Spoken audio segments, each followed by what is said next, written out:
ဂျပန်နိုင်ငံတောင်ပိုင်းကငါးဖမ်းရွာလေးတူဝါမလီမီးလောင်မှုတစ်ခုကမျက်စိသမိတ်အတွင်ပြန့်သွားတဲ့ဆိုတဲ့စကားကတော်တော်လေးကြောက်စရာကောင်းတယ်ခင်ဗျာ ဟုတ်ပါတယ်ရှင်ရိတ်ရွာတစ်ခုလုံးပြားကျသွားဖို့ကမိနစ်ပိုင်းမဲ့လိုတယ်ဆိုတဲ့သဘောမျိုးဖြစ်သွားတာပေါ့ ဒီနေ့ကျွန်တော်တို့ဆွေးနွေးမှာကအဲ့ဒီဂျပန်နိုင်ငံအိုအီတာမြို့ဆာဂါနိုဆေကီခရိုင်မှာဖြစ်ခဲ့တဲ့မီးလောင်မှုကြီးကြောင်းပါပဲဘာတွေဖြစ်ခဲ့လဲဆိုတာထက်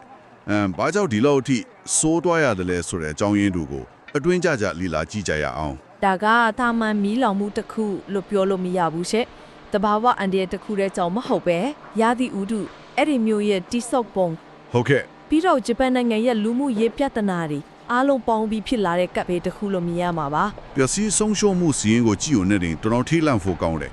အင်ဂျီ180ကျော်ပျက်စီးတယ်ဆိုတော့ဒါကရွာတရားစာနီးပါပဲလी ဟုတ်ပါတယ်လူတဦးတိတ်ဆုံးပြီးတော့နောက်တဦးတန်ရာရတယ်လူ180ကျော်ကိုအေးပေါက်ရွှေ့ပြောင်းပေးခဲ့ရတာ အဲ့ဒါပဲ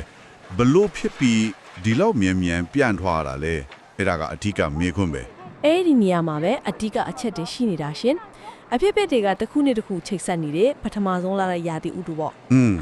လေပြန့်တိုက်မယ်လို့တတိပေးထားတယ်လို့ဖတ်ရတယ် မှန်ပါတယ်ရှင်လေပြင်းတိုက်မဲလို့တတိပေးချက်ထုတ်ထားပြီးသားမျက်မြင်တက်တက်တွေပြောတာကလေကဘဲကနေဘဲကိုတိုက်နေမှမသိအောင်ရှုပ်ထွေးနေတော့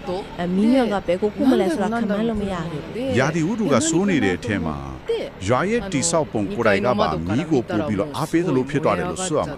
တော်တော်လေးဟုတ်ပါတယ်ရှင်ဒီလိုလမ်းချင်းလေးတွေတက်တာအိမ်အဟောင်းလေးနေရချစ်စရာပေါင်းပေးမယ်လေ ဟုတ်ကဲ့ ဒီတစ်ခါမှာတော့အားနဲ့ချက်ကြီးတစ်ခုဖြစ်သွားခဲ့တယ်လမ်းတွေကကျင်းလွန်းတော့မီးတကားကြီးတွေက ဝင်လို့မရဘူး လူဦးရေအသက်ကြီးလာတာနဲ့ခြေလက်ကိုစွန့်ခွာသွားကြတာလေ ဟုတ်ကဲ့လူငယ်တွေမျိုးပေါ်တက်ကုန်ကြတော့ရွာမှာတက်ချီပိုင်းတွေပဲကျန်ခဲ့တာမျိုး အဲ့ဒီအတိုင်းပဲအဲ့ဒီအခါမှာဘာဖြစ်လာလဲဆိုတော့စွန့်ပစ်ထားတဲ့အိမ်ငယ်လွတ်တွေအများကြီးဖြစ်လာတယ်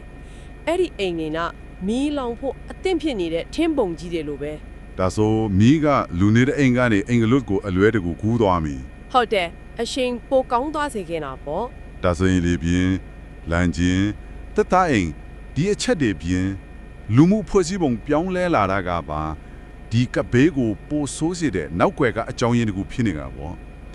တွန့်ပြန်ဆောင်ရွက်မှုအပိုင်းမှာတော့အင်အားအများကြီးတုံးခဲ့တယ်လို့သိရပါတယ် ဟုတ်ပါရှင်မိသက်သမားနေရာကျော်ရဲ့မိသက်ကဒါဇင်နဲ့ချီပြီးတော့နောက်ဆုံးခြေတက်ရဲ့ UH1 ရရဲ့နစင်းတောင်း ရဟဂျင်ဒီတောင်တုံးခဲ့ရတာ ဟုတ်တယ်ရှင်အကူကြီးတောင်းမိငင်းခဲ့ရတာဒါတော့မနိုင်မနှင်းချော်ခဲ့တယ်ဆိုတာကမီးရဲ့အရှိန်ဘယ်လောက်ပြင်းလဲဆိုတာပြနေတာပဲနောက်ဆက်တွဲအနေနဲ့အင်ချင်နေဟာ60လောက်မီးပါဖြစ်သွားခဲ့တယ် အစိုးရဘက်ကတော့ဘယ်လိုတုံ့ပြန်လဲခင်ဗျာ အစိုးရဘက်ကတော့ဝန်ကြီးချုပ်ဆာနာအဲတကာအီချီကိုလိုင် X လူမှုကွန်ရက်မှာဝန်내ကြောင်းပြောပြီးအစွမ်းကုန်ပန့်ဖို့ကူညီသွားမယ်လို့ကတိပေးခဲ့ရပါတယ်ရှင်ဒါကတော့ဒီလိုအရေးခင်းကြီးမှာပုံမှန်လှုပ်ဆောင်လေးရှိတဲ့တုံ့ပြန်မှုပုံစံမှာပဲ ဒီနေ့ဆွေးနွေးခဲ့တာတွေကိုပြန်ပြီးတော့ခြုံငုံကြည့်ရရင်စာကာနိုဆက်ကီမီလောင်းမှုဆိုတာတဘာဝဖေးရဲ့ရုပ်ပိုင်းဆိုင်ရာအားနည်းချက်တွေပြီးတော့လူမှုရေးဆိုင်ရာပြောင်းလဲမှုတွေ